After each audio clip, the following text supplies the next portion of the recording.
Home loan से लेकर इलाज तक और हवाई यात्रा से लेकर कार तक छूट ही छूट। दूसरी तरफ निर्यातकों से लेकर ट्रैक्टर बनाने वालों तक के लिए अच्छी खबर। आज आपके काम की सभी खबरें लेकर हाजिर हूं मैं विपिन भट्ट।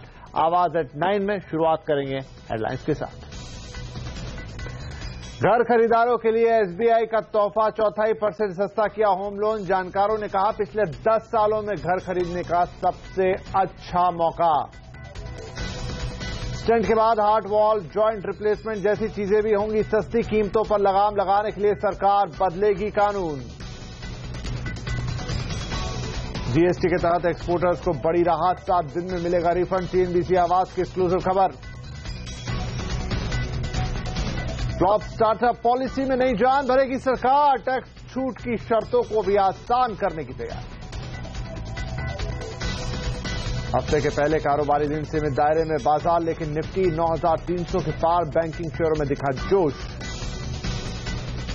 कपिल मिश्रा के बाद पूर्व मंत्री असीम खान का बड़ा आरोप। कहा केजरीवाल ने हमसे भी मांगे थे 5 करोड़, इधर कपिल मिश्रा आपसे सस्पेंड।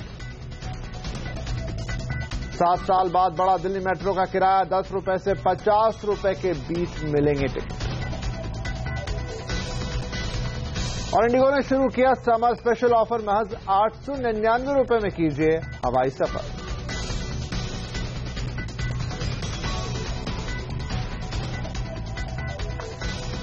बुलेटिन की शुरुआत घर खरीदारों के लिए एक अच्छी खबर के साथ। देश के सबसे बड़े बैंक एसबीआई ने एक बार फिर होम लोन की दरें घटा दी है। बैंक ने आज ऐलान किया कि वो होम लोन की दरों में 4.25% तक की कटौती करेगा।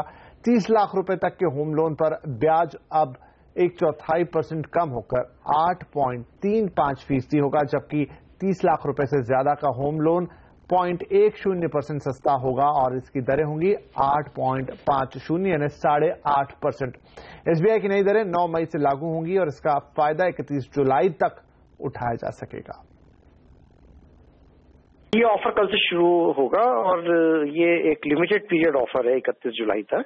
तो जो लोगों भी कल से लोन सैंक्शन कराएंगे और 31 जुलाई तक, ये 25 बेसिस पॉइंट की जो कटौती है वो सैलरीड जो बोरोअर्स हैं और जिनका लोन 30 लाख रुपए तक का है उनके लिए ये एक विशेष ऑफर है। वैसे भी हमने 30 लाख से ऊपर के जो ज्यादा लोन है उन पर भी 10 बेसिस पॉइंट की कटौती की है। सस्ते होम लोन के दौर में जानकारों ने भी कहा है कि पिछले 10 सालों में घर खरीदने का ये सबसे अच्छा मौका है। पूरी खबर आपको दिखाएंगे बुलेटिन में आगे, लेकिन फिलहाल रुक करेंगे आपसे जुड़ी एक और बड़ी खबर का। कंज्यूमर से जुड़ी एक और बड़ी खबर यह है कि सरकार स्टेंट के बाद कुछ और मेडिकल डिवाइस की कीमतें कंट्रोल करना चाहती है। इसके लिए सरकार कानून में संशोधन की तैयारी कर रही है। पूरी खबर के लिए हम बात करेंगे अपने संवाददाता प्रतीक श्रीवास्तव से।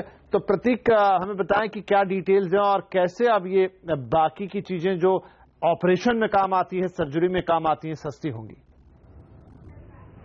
देखिए, सरकार स्टंट के बाद मेडिकल डिवाइसेस जो हैं उनकी कीमतों को निर्धारित करना चाहती है, लेकिन सबसे बड़ा पेंच इसमें यह है कि सरकार के पास इससे जुड़ा कोई कानून नहीं है।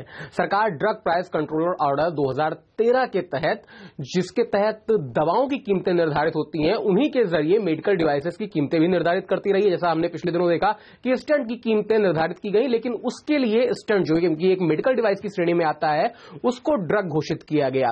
कुछ इसी तरीके से सरकार जो अन्य डिवाइसेस हैं जिसमें हार्ट वाल्व है, कैथेटर है, आईवी कैनुला है या फिर ऑर्थोपेडिक इम्प्लांट है, इस तरह की जो चीजें हैं, सिरिंज है, इन सब की चीजों को प्राइसेस जो है वो भी रेगुलेट करना चाहती है सरकार। लेकिन सबसे बड़ा सवाल यही है कि इसको किस कानून के तहत करे, क्योंकि इसके लिए सरकार को कानून में संशोधन करना पड़ेगा। क्योंकि इससे जुड़ी कई बार आपत्तियां लोगों की सामने आई हैं कि जब ये एक दवा के तौर पे आप इसको कैसे रेगुलेट कर सकते हैं, जबकि ये एक मेडिकल डिवाइस है। और इसीलिए अब ड्रग प्राइस कंट्रोल ऑर्डर को अमेंड करने की तैयारी चल रही है, जिससे अधिक से अधिक मेडिकल डिवाइसेस को प्राइस कंट्रोल के दायरे में लाया जा सके और उसका फायदा आम लोगों तक पहुंचाया जा सके। जी प्रतीक, बहुत शुक्रिया इस जानकारी के लिए। तो ये वाकई अच्छी खबर है कि जो महंगे सर्जिकल पार्ट्स थे, अब उनके लिए सरकार उन्हें रेगुलेट करने के लिए उनकी कीमतों को कानून बनाने जा रही है। जीएसटी पर सबसे बड़ी कवरेज, ये है हमारा इरादा। जीएसटी पर कोई खबर नहीं छूटेगी, ये है आवाज का वादा। जीएसटी को जानिए आवाज के साथ।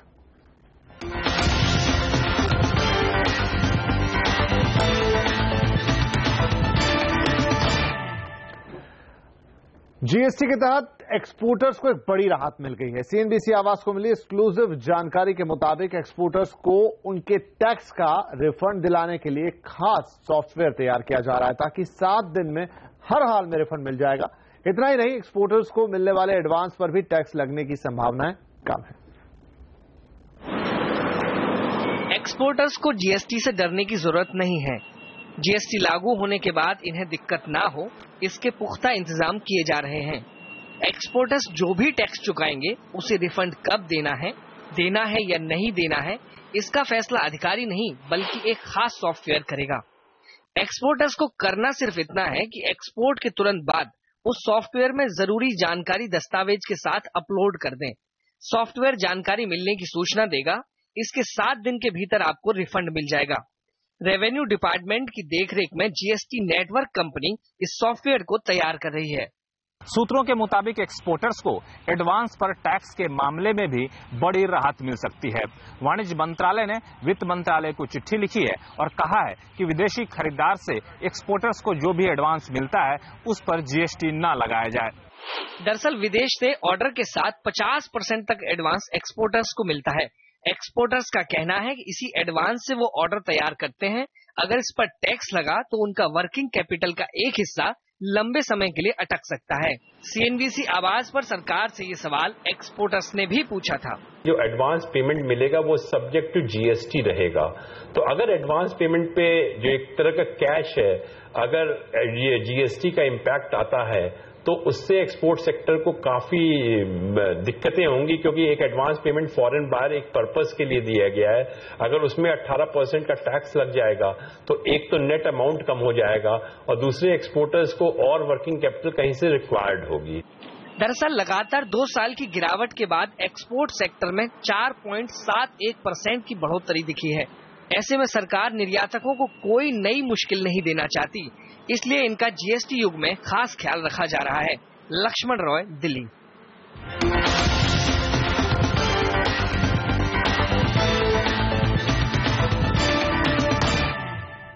और अब बात स्टार्टअप इंडिया की। स्टार्टअप इंडिया स्कीम के तहत अब ज्यादा लोगों को टैक्स छूट मिल सकती है। दरअसल स्कीम के फ्लॉप होने के बाद सरकार इसकी परिभाषा बदलने की तैयारी कर रही है। अगर आप स्टार्टअप से जुड़े हैं या जुड़ने वाले हैं तो आपके लिए जल्द अच्छे मौके आ सकते हैं, क्योंकि सरकार स्टार्टअप स्कीम में कुछ ऐसे बदलाव करने जा रही है जिससे वो स्टार्टअप भी सरकारी मदद ले सकेंगे जो अब तक इससे दूर थे। सूत्रों के मुताबिक सरकार परिभाषा बदलकर स्टार्टअप के दायरे में ज्यादा नए उद्यमियों को लाना चाहती है। बायोटेक्नोलॉजी सेक्टर के स्टार्टअप 5 साल के बजाय 8 साल तक पॉलिसी का फायदा उठा सकेंगे। जिनका स्टार्टअप आवेदन रिजेक्ट कर दिया गया है उन्हें दोबारा मौका मिल सकता है। फिलहाल ऐसा करने पर रोक है।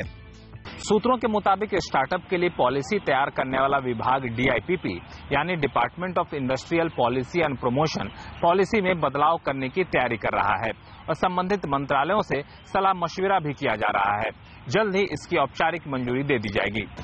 स्टार्टअप स्कीम के तहत नए उद्यमियों को इनकम टैक्स और कैपिटल गेन्स टैक्स में छूट समेत कई रियायतें मिलती हैं, लेकिन शर्तें इतनी कठोर हैं कि पहले साल सिर्फ 142 आवेदन आए और उनमें भी महज 10 को टैक्स छूट का फायदा मिला। अब सरकार पॉलिसी में ढील देकर इसमें और तेजी लाना चाहती है। लक्ष्मण रॉय, दिल्ली। और अब बात बाजार से जुड़ी खबरों की। हफ्ते के पहले कारोबारी दिन शेयर बाजार में तेजी का मूड नजर आया। अच्छे संकेतों से निफ्टी 9300 के ऊपर खुला। बैंक और आईटी शेयरों में आज अच्छी तेजी नजर आई। मिड कैप शेयर भी जोश में नजर आए। वहीं दूसरी ओर एफएमसीजी एनर्जी सेक्टर में बिकवाली का दबाव रहा। कारोबार के अंत में सेंसेक्स में 67 और निफ्टी में 29 पॉइंट की तेजी रही। मार्केट एक्सपर्ट उदयन मुखर्जी को फिलहाल बाजार में बड़ी गिरावट के संकेत नहीं दिख रहे हैं। उदयन के मुताबिक हर गिरावट पर नए निवेश के लिए तैयार रहना चाहिए। अभी जो फेजेस चल रहे हैं कि कभी कभी 200-250 पॉइंट का करेक्शन दिख जाता है या रिजल्ट्स के बाद एक 4-5% का करेक्शन दिख जाता है, वो होगा अच्छा मौका खरीदने के लिए। ऊपर की तरफ 93-9400 में बहुत ही कम स्टॉक्स मुझे दिख रहा है जहां पे बहुत वैल्यूएशन कंफर्ट है और एंट्री अपॉर्चुनिटीज है। तो एसआईपी एक दूसरे टाइप के व्हीकल है जो आप 5-10 साल के लिए लगाते जाओगे। उसमें 100-150 पॉइंट 200-300 पॉइंट निफ्टी का बहुत बड़ा मायने नहीं रखता है, लेकिन स्टॉक स्पेसिफिक इन्वेस्टमेंट में मैं कहूंगा करंट लेवल्स पे बहुत ज्यादा एग्रेसिवली इन्वेस्ट करना शायद उचित नहीं होगा। हाउसिंग और शहरी इंफ्रा प्रोजेक्ट्स को कर्ज देने वाली कंपनी हुडको का आईपीओ पहले दिन ही 63% भर गया है। वहीं इसमें रिटेल हिस्सा 152% तक सब्सक्राइब हो गया है। इस आईपीओ में 11 मई तक पैसे लगाए जा सकते हैं। इसका प्राइस बैंड 56 से 60 रुपए प्रति शेयर तक के बीच है। हुडको का लॉट साइज 200 शेयर का है और रिटेल निवेशकों को ऑफर प्राइस पर 2 रुपए की छूट दी गई है। आईपीओ के जरिए कंपनी की 1200 करोड़ रुपए जुटाने की योजना है। आपको बता दें कि इशू के बाद सरकार का हिस्सा घटकर करीब 89.8% रह जाएगा। ज्यादातर ब्रोकरेज हाउस ने हुडको के आईपीओ में पैसे लगाने की सलाह दी है। आजकल आप टीवी, होर्डिंग्स और अखबारों में छोटी छोटी बचत यानी म्यूचुअल फंड्स के काफी विज्ञापन देखते होंगे। इनका असर भी हो रहा है और अब म्यूचुअल फंड इंडस्ट्री की ग्रोथ में छोटे शहरों की हिस्सेदारी बड़ी हो रही है। पिछले साल के मुकाबले छोटे शहरों में एसआईपी की संख्या लगभग दोगुनी हो गई है। ट्रेंड के मुताबिक सोना, रियल एस्टेट में कम रिटर्न के चलते लोगों का झुकाव एसआईपी की तरफ हो रहा है। आपको बता दें कि पिछले एक साल में मध्य प्रदेश में 58%, झारखंड में 70%, बिहार में 51%, छत्तीसगढ़ में 57%, असम में 60% और हिमाचल में करीब 100% की ग्रोथ म्यूचुअल फंड में हुई है। और सबूतों और गवाहों के बावजूद सड़क पर एक बच्चे को कुचलने वाला आरोपी कोर्ट से बरी, आखिर कैसे, देखिए इस ब्रेक के बाद।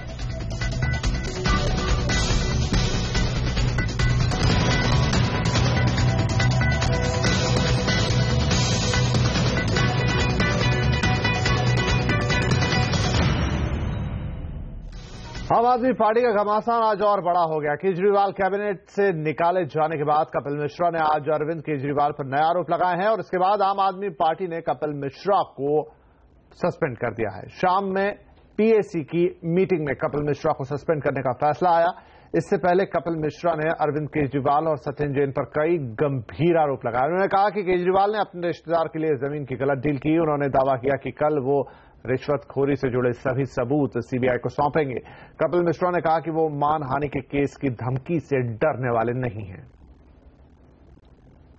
मैं दुर्गा मां के दरबार में खड़ा हूं, मेरे पास वकील करने के पैसे नहीं हैं।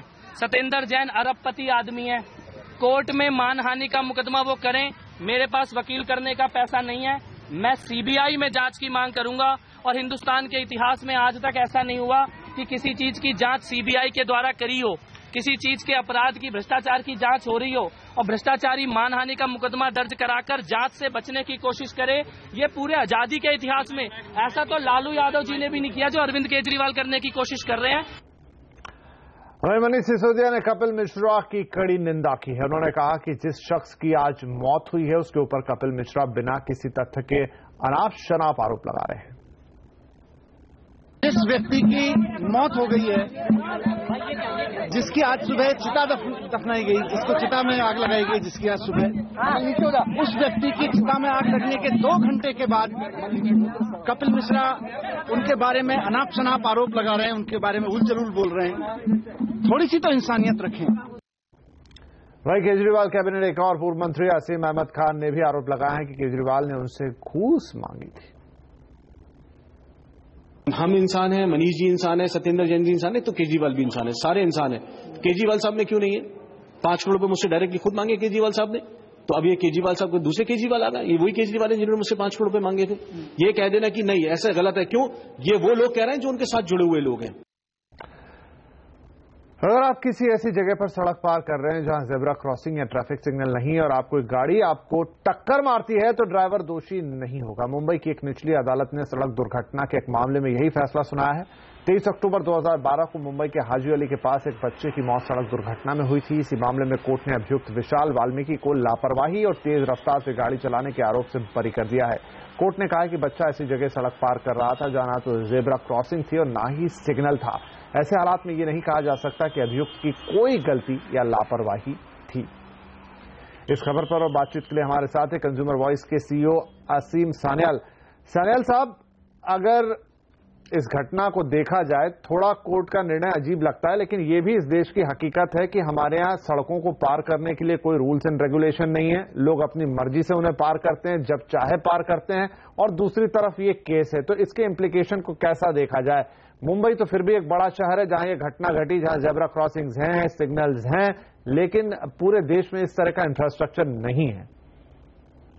देखिए, सीधी बात है कि सिविल कोर्ट के प्रोसीजर के हिसाब से आज के दिन में जो कोर्ट ने जजमेंट दिया है, जो जज साहब ने बोला है, वो बिल्कुल सही मानते हैं, क्योंकि इस केस को अगर प्रूव करना था तो ड्राइवर की लापरवाही सामने आनी चाहिए थी, या फिर ओवर स्पीडिंग या ड्रंक ड्राइविंग ऐसा कुछ काम हादसा हुआ होता तो ड्राइवर की लापरवाही मानी जाती है।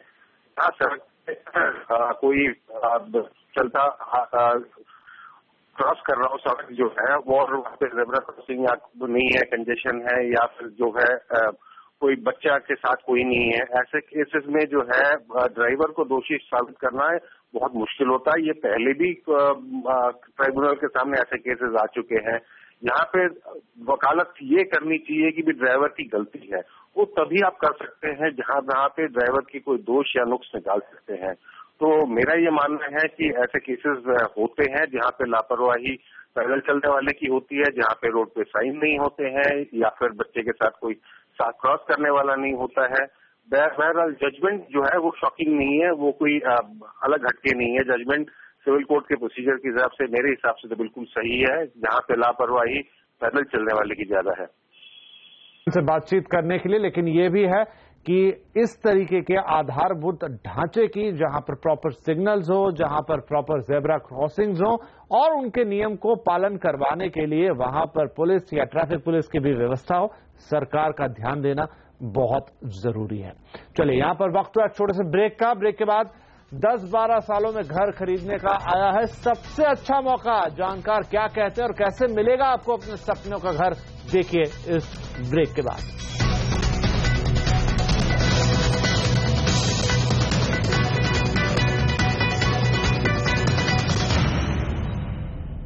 घर लेने का इससे अच्छा मौका फिर शायद नहीं मिलेगा। ऐसा मौका पिछले 10 से 12 सालों में नहीं आया, ये दावा है ब्रोकरेज फर्म CLSA का। जानकारों का तो ये भी कहना है कि इतना अच्छा मौका फिर आएगा भी नहीं। देखिए रिपोर्ट।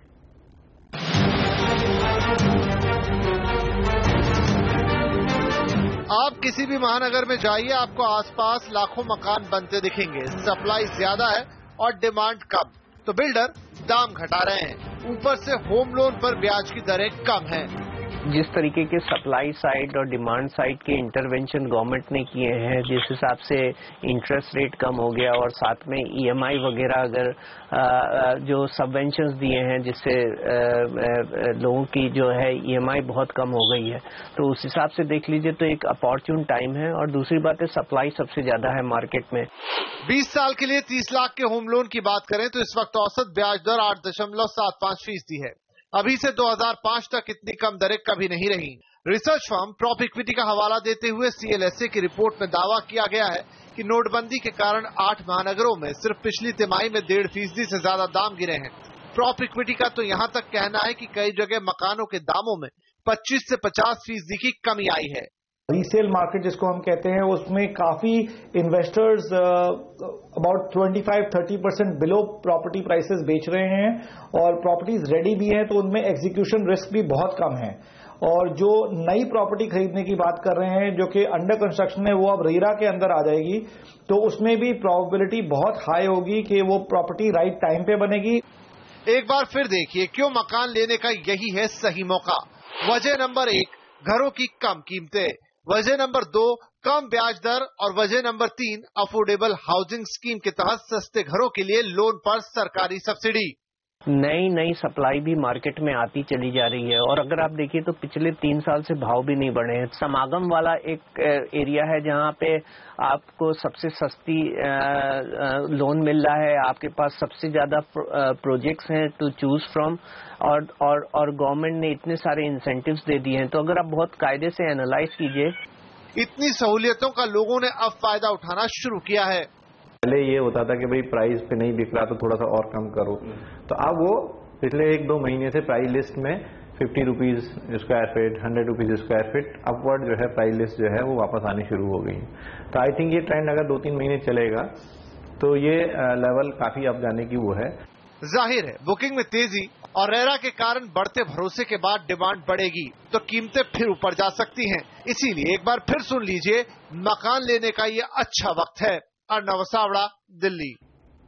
तो जैसा हमने आपको बुलेटिन की शुरुआत में बताया कि आज ही स्टेट बैंक ऑफ इंडिया ने होम लोन की दरें घटाई हैं और ये आपने देखा कि किस तरीके से मौका बन रहा है आपके लिए। तो अगर आप भी घर लेना चाहते हैं तो ये आपके लिए मुफीद वक्त है। चलिए इसी के साथ आवाज एट 9 में हम लेते हैं आपसे इजाजत। कल फिर होगी मुलाकात, तब तक के लिए नमस्कार।